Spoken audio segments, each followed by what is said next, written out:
Hello everyone, the DCU is here, so of course I had to come back with some brand new power scaling, and joining me today is Crisis, friend of the channel and co-host of the DCU Experience, a live podcast all about the DCU. You can check us out every Wednesday at 7 p.m. Eastern Time, or listen anytime on Spotify or wherever you get your podcasts. The DCU Experience and this video is sponsored by GamerSupps. Are you ready to level up your energy and focus? Whether you're deep into gaming, tackling a big project, or just need a boost, GamerSupps has got you covered. Their sugar-free energy formulas come in tons of amazing flavors, so you can power through your day without the crash. Plus, it's packed with everything you need to keep you sharp and ready for anything, just like your favorite heroes. Head over to gamersupps.gg and use code KEYISSUES for a 10% discount on your next order. That's KEYISSUES, one word, to get 10% off your next GamerSupps order.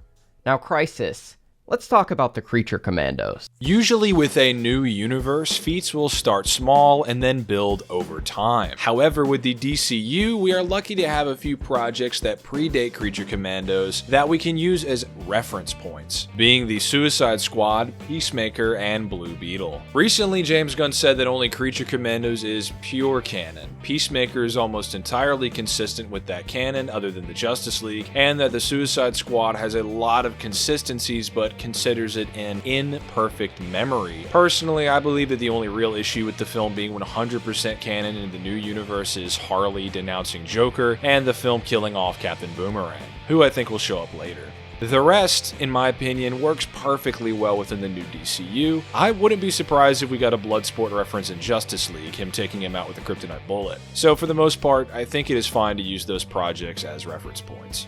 However, Blue Beetle was left out of that statement entirely, so where does that leave us? Well, if we're speaking objectively based on Gunn's statement, then Blue Beetle is out. However, we know that Blue Beetle is a character they will continue to work with, per Gunn's own words. Additionally, Xolo Maridueña will be reprising his role as Jaime Reyes in the DCU Blue Beetle animated series. Xolo also recently mentioned that the story of the show will continue the story from the movie. Not to mention that the director and screenwriter of the 2023 film will executive produce the series. So there is continuity to point to, and speaking empirically, I think it's safe to say that the film will broadly be grandfathered into the DCU when the animated series comes out. With the cast returning and the film performing well with fans and critics alike, why rehash the awesome origin we already have? That doesn't make any sense. So while Blue Beetle isn't technically canon, I think it's clear that it will be once the show comes out. So with all that preamble out of the way, how powerful are the Creature Commandos? Let's start with Weasel, who is a character who appeared in the Suicide Squad before returning in Creature Commandos. In the Suicide Squad, Weasel was hyped up as a mass-murdering werewolf, then almost immediately drowned upon arrival in Corto Maltese. However, he was able to survive and was recaptured by Waller and put onto the Creature Commandos. In the series, Weasel is shown evading close-range shotgun fire, giving him subsonic speeds at minimum. His Bell Reef file indicated that he has enhanced strength and speed, a powerful bite and claw extension, and retraction abilities. We saw him put these enhancements to use against Cersei, who he was able to speed blitz and nearly tear apart. We see him do this again to Phosphorus later in the series. But to know how impressive that feat is, we need to know how durable Cersei is. So let's talk a bit about the Bride, who goes toe-to-toe with the evil sorceress. The Bride is pretty much equal to Frankenstein. The two have been fighting for centuries and are shown to have simultaneously knocked each other out with their strikes. Frankenstein is entirely bulletproof as far as typical firearms are concerned, other than his eyes, and he's shown completely walking through walls as if they weren't even there. If you really want to stretch things, you could say Frankenstein is relative to someone like King Shark, who was able to tank Bloodsport's firearms. King Shark is building level, having endured attacks from Starro, and was able to tear into the space kaiju. But I don't think Frankenstein is quite on this level, just due to his bulletproof skin, as we do see him get riddled with bullets at the end of the series. Now, I'm thinking that the Bride potentially has enhanced firearms or special bullets that work on old Frank, but if it's the former, then I'd also say that blood sports are enhanced as well, and King Shark tanks those. So I don't think Frankenstein, the Bride, or Weasel are at that level. However, I think they are above quote-unquote wall level, as most people would assume. The Bride is able to toss around 5,000 to 7,000 pound trucks dozens of feet into the air, tackle Cersei through thick stone walls with her momentum propelling them through several more walls. She casually beats down and kills a metahuman who was able to punch her through multiple walls. And when I say casually, I really do mean it. She wasn't even close to going all out against this guy and easily snapped his arm in two after he just punched her through a building. Not to mention that Cersei could completely obliterate stone walls with her blasts and destroy G.I. Robot with a single attack. Meanwhile, the Bride was able to endure multiple magical blasts and magically enhanced strikes from Cersei before ultimately losing. I think it's safe to place her and Frankenstein at least around these small building ranges at this point. And speaking of the Bride fighting metahumans, the meta she goes up against has electricity-based powers, and in the audio description of the episode, it is stated that he fires lightning, meaning the creature Commandos have already propelled the DCU into massively hypersonic ranges, or able to dodge close-range attacks moving around Mach 1282, the average speed of lightning. The only questionable exception being G.I. Robot, who hasn't really shown any sort of speed feats at all. He's a very stationary character who has a lot of neat tricks up his sleeve, but they mostly involve him gaining a height advantage and raining down hellfire in the form of his built-in machine guns. While he is also very physically strong, as we see him kick through a solid stone wall, he doesn't ever fight hand-to-hand in the show. However, his new advanced form could change things a lot in Season 2, so again with G.I. Robot able to kick through stone walls without a problem, then being one-shot by Cersei just points to the Bride and Frankenstein being above wall level. As for the true powerhouse of the team, Dr. Phosphorus, he's really in a league of his own. The first time we meet him, we're told he has irradiated skin, and being in his mere presence will cause long-term harm.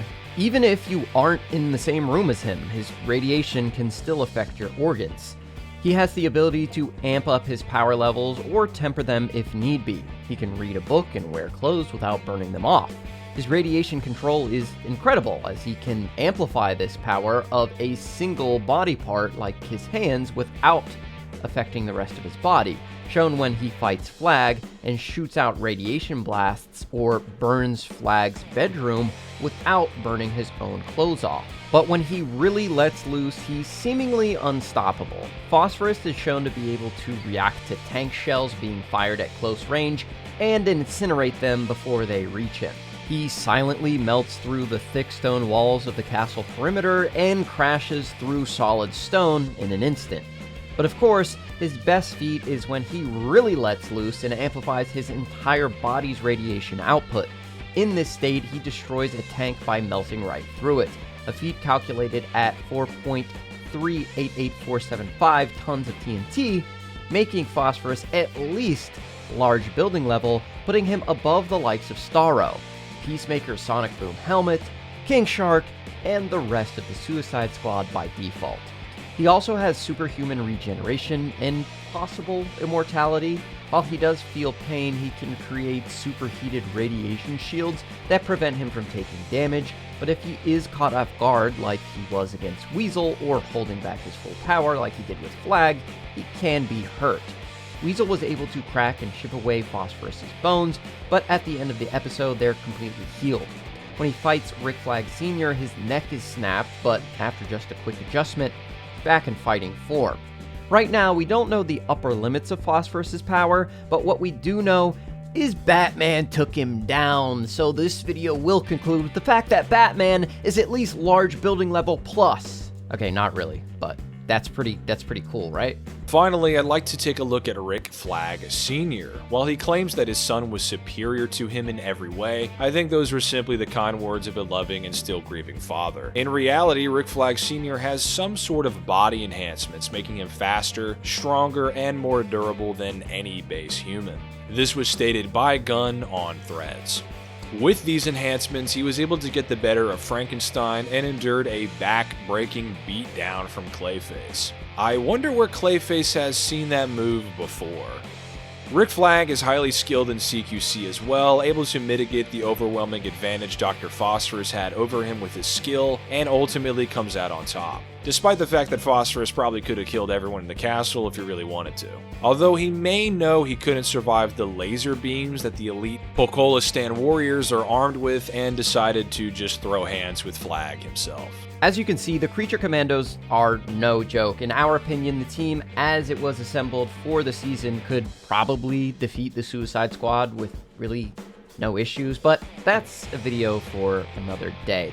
Let us know down in the comments what you think of the universe so far. Are you excited to dive deep into the power scaling? Of course, we will be getting into everything Superman when that film drops, so be on the lookout for that. Thanks again to GamerSubs for sponsoring this video, and remember the motto, it's a Creature Commandos over everything, and we'll see you guys next time.